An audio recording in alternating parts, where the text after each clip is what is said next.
কওমি মাদ্রাসার এক ছাত্র নাকি মধ্যাকর্ষণ শক্তি থেকে বিদ্যুৎ তৈরি করেছেন। বাংলা ভিশন এটা নিয়ে নিউজ করেছে, পুরো ভাইরাল বাংলাদেশে। উনি বারবার একটা কথা বলেছেন যে কোরআন থেকে উনি তথ্য নিয়ে এই বিদ্যুৎ উৎপাদন করছেন, মধ্যাকর্ষণ শক্তি ব্যবহার বৈজ্ঞানিক কোনো নিয়ম নীতি ফলো করে। কোরআনে আসলে ডিরেক্ট এই বিদ্যুৎ উৎপাদন নিয়ে এরকম কোনো কথা আছে কিনা? ঢালাও ভাবে সবকিছুতে কোরআনকে এইভাবে জড়িয়ে দেওয়া, প্রমাণ না করে বা স্পেসিফিক ব্যাখ্যা না করে, এটাতে আমরা কিন্তু একটু বিরূপ মন্তব্য বা প্রতিক্রিয়া মতামত দিই। আমি প্রথমত সাংবাদিক যিনি নিউজ করেছেন এবং যিনি আমাদের যে কওমি ওলামা ইকরাম, কওমি মাদ্রাসার যিনি ছাত্র বা আলেম, তিনি যে উদ্ভাবনের চেষ্টা করেছেন, আমি মনে করি তাদের কাউন্সিলিং করা দরকার। আপনি উদ্ভাবনের কথা বলেছেন, কি উদ্ভাবন করেছে, কি উৎপন্ন করেছে, বিদ্যুৎ কিভাবে তিনি উৎপাদন করেছেন, সেটা পুরো প্রক্রিয়াটা আপনি দেখাইতে পারেন না। এখন কি হচ্ছে, মানুষ কাল থেকে নক করছে যে হুজুর কোরআনে কোন আয়াতে বিদ্যুৎ উৎপাদনের কথা আল্লাহ বলেছেন। কারণ আমি শুধু না, এরকম অসংখ্য আলেম কিন্তু এই প্রশ্নের সম্মুখীন হচ্ছেন যে কোন আয়াতে বিদ্যুৎ উৎপাদনের কথা বলেছেন। তো আসলে কি আল্লাহ তাআলা বিদ্যুৎ উৎপাদনের কথা এইভাবে কোরআনে বলেছেন? আল্লাহ তাআলা কিন্তু এইভাবে বিদ্যুৎ উৎপাদনের কথা বলেন নাই। তবে হ্যাঁ, বিদ্যুতের কথা আল্লাহ তাআলা বলেছেন, বজ্রধ্বনি, বিদ্যুৎ চমক। এই যে সূরা রাদ আল্লাহ তাআলা নাজিল করেছেন, সূরা বাকারার মধ্যে আল্লাহ সুবহানাহু ওয়া তাআলা বলছেন ইয়াকাদুল বারকু ইয়াখতাফু আবসারহুম। এরকম অসংখ্য আয়াত আছে।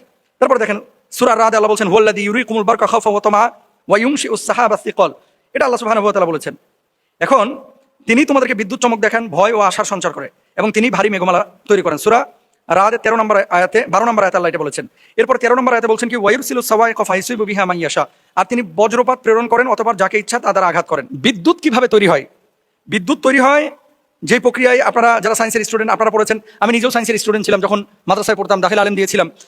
তো সেখানেও তো আমরা পদার্থবিজ্ঞানের মধ্যে এগুলো পড়েছিলাম যে কোনো একটা শক্তি প্রথমত, তারপরে টারবাইন ঘোরায়, এরপরে জেনারেটর ঘুরে, সেখান থেকে বিদ্যুৎ উৎপাদন হয়। এখন শুধু উনি যদি বলে যে মধ্যাকর্ষণ শক্তি ব্যবহার করে বিদ্যুৎ উৎপাদন করা হয়, হরমুজ প্রণালী নিয়ে এটা টানাটানি কেন হবে? ইউরোপিয়ানরা, আমেরিকানরা, পশ্চিমা বিশ্বের এরা কি মধ্যাকর্ষণ শক্তি ব্যবহার করতে পারে না? এদের কি অভাব আছে? তো তারা কেন তেলের জন্য ইরাকে হামলা করে, কেন তেলের জন্য ইরানে হামলা করে? এগুলো কমন সেন্সের বিষয়।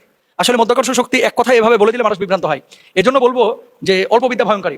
আমাদের কিছু ভাই এবং বোনেরা আছে যে কোরআন থেকে বিদ্যুৎ উৎপাদন তিনি করেছেন, আরে বাবারে বাবা, আবেগে একেবারে আপ্লুত হয়ে গেছেন। অবশ্যই কোরআনুল কারীম আল্লাহ সুবহানাহু ওয়া তাআলা সব দিক নির্দেশনা দিয়েছেন, কিন্তু সেটা অথেন্টিক সোর্স আপনাকে বুঝাইতে হবে, না হলে মানুষ ভুল মেসেজ পাবে। পদার্থবিজ্ঞানের যারা ছোটখাটো ছাত্র তারাও এই কন্টেন্ট দেখে হাসতেছে, তারাও কিন্তু উল্টাপাল্টা কমেন্ট করতেছে। তার মানে কি পাবলিকের কাছে একটা ভুল মেসেজ যাচ্ছে।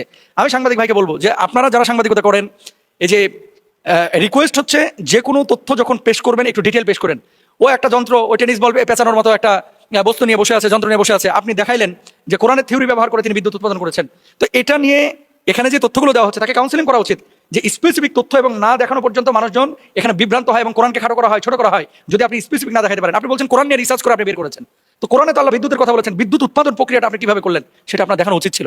এজন্য আমি বলবো সবকিছু ইসলামের সাথে, সবকিছু কোরআনের সাথে, সবকিছু শরীয়তের সাথে মিলানোর আগে একটু যাচাই বাছাই করতে হবে, একটু প্রেজেন্টেশনটা সুন্দর হতে হবে, নাহলে অমুসলিমরা ইসলামকে খাটো করবে।